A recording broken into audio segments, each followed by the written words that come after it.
This week on Intrigued Full Effect. If I was to ever talk to my sister, I would tell her that I'm looking for you, sister, and I will never stop looking for you, and that we're going to keep trying to get you home. Ashley is very beautiful, and she's very funny, and she's very smart, and Ashley loves to laugh and to be with family. I'm Chandrea Thomas, and welcome to episode 4. In this podcast, I talk about curious cases, disappearances, and other stuff. And today I'm talking about the June 2017 disappearance of 20-year-old Ashley Loring Heavy Runner on the Blackfeet Reservation in Browning, Montana. This story has a lot of layers, so I decided to do it in 2 parts. In part 1, I spoke to Ashley's sister Kimberly and her cousin Lissa, and Kimberly actually testified before a Senate Committee on Indian Affairs about the case in search of help. I will get into that. Then in part 2, I get insight from 2 activists about the issue of missing and murdered indigenous women on reservations across the country. I also reached out to the Bureau of Indian Affairs about Ashley's case. But first, let's get into her disappearance. This is what happened. It was June 5th, 2017 on the Blackfeet Reservation in Montana. Ashley was living with her grandmother at the time, and she told her family that she was going out with friends. Then later that night, she left home and was seen at a party on the reservation that same night. At some point, she left that party, and her family hasn't seen her since. We have to keep looking for Ashley. We can't do anything else but look for her. Everything that we do is for Ashley. Everything that we do, we gotta keep working and to save for searches. It changed our whole family because now everything we do, it is for Ashley. Everything that we have to live with, we're always thinking of Ashley. We're always trying to figure out what do we do next. And we're always posting flyers on Facebook. We're always talking about Ashley. We go to conferences. There's one thing that we're big on is checking in. No matter how old you are, regardless, of any of that age or whatever, you always call and check in with somebody. And that was another sign, was that she wasn't calling, Kimberly or anybody. She told us at the house that she was going to go with a friend and with a family friend, and then like a week passed and we found that family friend, and then he said that he hasn't seen Ashley since she first left the house, and that was around June 5th. We've known this kid since we were all little, so he's family to us. Oh, he got worried too. And then we all found out that the other people also last seen her at that party on June 5th. There was a video that was posted online on Facebook, and it was her, and then it showed Ashley sitting on a couch, and then it showed some other people at the house, and they were having drinks and partying, I guess. And that was the last footage that we seen of Ashley. Ashley's sister Kimberly says they were planning to move in together after she returned from a trip to Africa. Her last phone conversation with Ashley was June the 6th.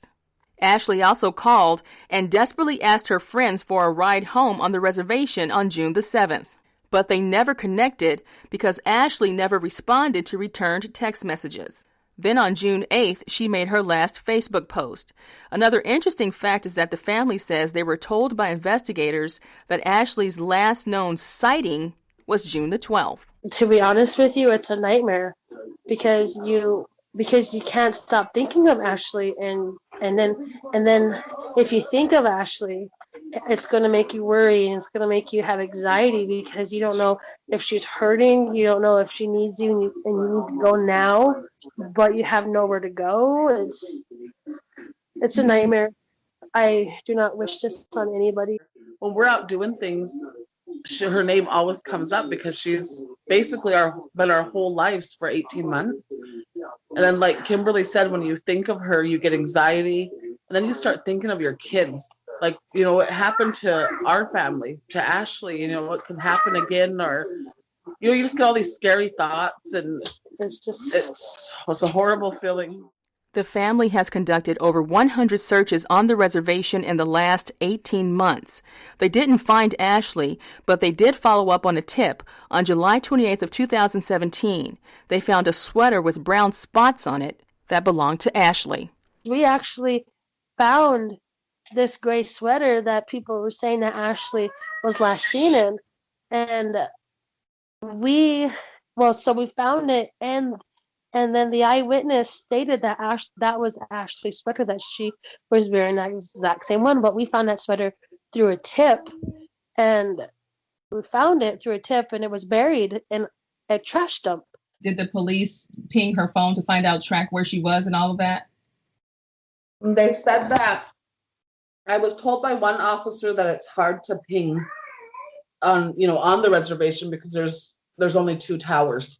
It's a sovereign nation. It's one of, very few. So we kind of have our own justice system on there. They're also frustrated because it took law enforcement more than 2 months to launch a full investigation into Ashley's case. Lissa says they had issues from the start, especially when it comes to how the law operates on the reservation. First, they had to go through the tribe, then the Bureau of Indian Affairs, or BIA, to get movement on the case. Now the FBI is leading the investigation. And, when you call the police, it's always, they're old enough, or, we don't have enough hands, we don't have enough officers. There's just always something that holds them back from finding our girls, or any of our people, men and women, boys and girls. Families are starting to stand up more. It's a really big issue that we need to bring out there and let everybody know that what's going on. When Ashley first went missing, we had a lot of people from Browning searching with her, but then some days it was just family, and some days it was just me and a friend, or then some days it was just me, or one day it was just my uncle going out searching. The family says there were multiple tips that came in saying that Ashley was injured and hurt, including one that said she was last seen riding around with a guy. There was also information that she was taken to Washington and sold into the sex trade. Another theory is that she may have had a bad run-in with an unnamed woman in Browning. Gosh, we have over 100 theories that could have happened. The one that really weighs heavy on our heart is that Ashley was hurt, and over a jealous act, she could have been sold. But the tips that we are receiving and everything, it's not saying that she's been sold. It's just been saying that she's been hurt, and she was placed in the mountains, and so that's why we had to search the mountains for the past 18 months.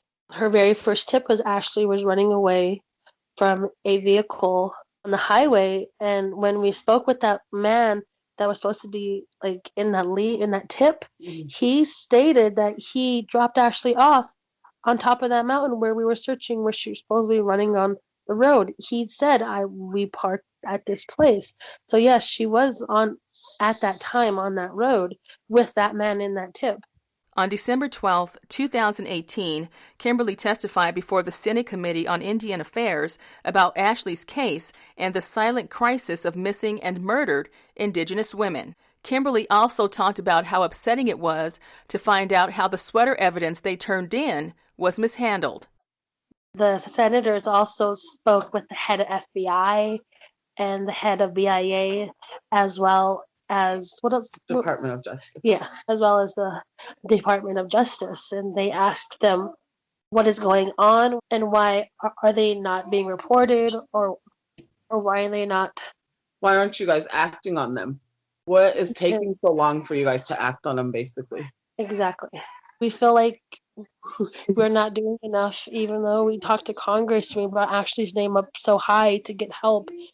It's just not enough, it feels like, because we still don't have Ashley. Coming from a family's point of view of what goes on when these girls go missing, because of the protocols. There's no protocols from the police, so that was from the law enforcement. That was kind of the purpose of what they can do better. When we went to Congress and to go speak there about Ashley's story, the BIA goes and calls the BIA back in Browning, and they find that sweater and they get it mailed off, just because we went to Congress and told them that they lost Ashley's sweater. And then the next day the FBI calls and says, yes, you were right, the sweater was misplaced, but it is now found. But that was after 17 months. They did not send that sweater off because it was misplaced. We got a lead the very next day. We're in contact with the FBI, and then this body was found. Within 24 hours of Kimberly's testimony, investigators found human remains on the Blackfeet Reservation. I had to ask if they thought it was Ashley, and they said without confirmation they will continue to search. As of right now, we do not know what to believe, so we just have to go with just to wait for the testing to be done. It's just really hard to believe if that is Ashley, but right now we're just going to try to stay calm and try not to worry about it. We'll go to any length to find her. And I feel like, nobody should take their loved ones for granted. Not saying that we did, but you never thought this would happen to our family, ever. Ashley's story is just like all the rest of the girls that go missing and the men that go missing from tribes. It's basically the same story. When we talk to other families, their main problem is when they have to deal with law enforcement. The thing we could have done different was try our hardest to push it faster to get those police to move. Because I think as a family, we didn't know what to do. Nobody does, it's not something that we, expected to ever happen to our family, because it's always something we see on the news or read about. This was something Ashley was interested in, was to help with missing and murdered. And that's when we started getting all the stories just on our reservation alone. So far, we're up to 27 names of murdered, our murdered indigenous people with no justice. I also reached out to the Bureau of Indian Affairs about the case, but the government shutdown closed their offices, so I couldn't get a response. Luckily, I found a recent article from the Lewiston Tribune about the case, and according to that article, BIA spokesperson Nedra Darling says 55 people were interviewed, 38 searches were done, and they have some persons of interest in the case. It also says the FBI declined to comment, and right now the reward stands at $10,000 for information.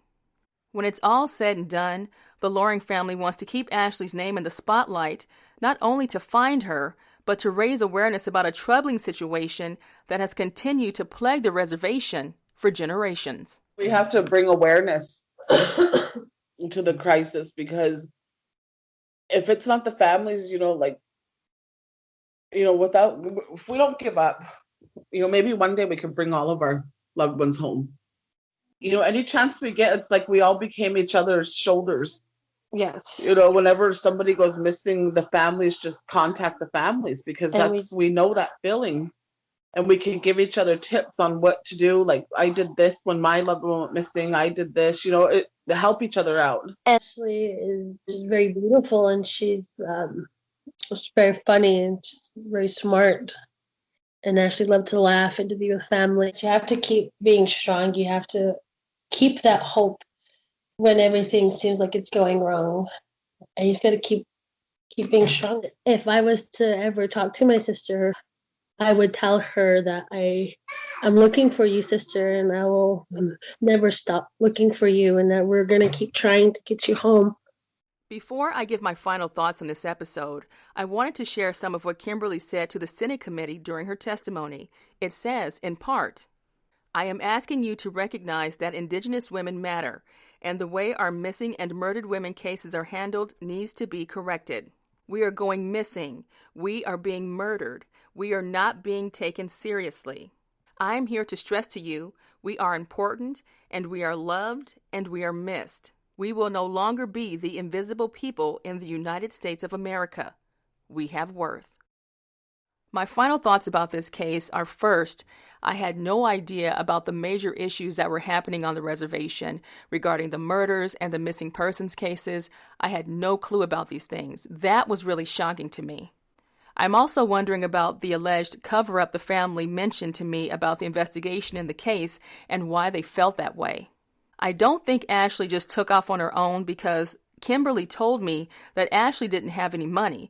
As a matter of fact, during her last conversation with Ashley, Kimberly said she asked her for some cash. I think the big takeaway from the Lorings is that they love Ashley and they want her back home, and they want other families who are dealing with the same circumstances to know that there is help out there if they need it. That is why they are out there being very vocal. That's why they want people to know Ashley's story, and that is why they will not give up. Ashley is 5'2", about 90 pounds, and she was last seen wearing a gray sweater and a pair of jeans. Thank you for listening to Episode 4, Part 1. We have a lot more to talk about. Part 2 will focus on a nonprofit organization and a filmmaker dedicated to spreading the word about missing and murdered indigenous men and women. I'll be releasing that episode next week, along with some striking statistics that were shared with me. I'm also planning to post a blog and pictures on my website to go along with this particular podcast. If you have any cases or disappearances that you want me to check out, just message me on the Intrigued Full Effect website or via email at intriguedfulleffect@hotmail.com. Until next time, be safe and stay true.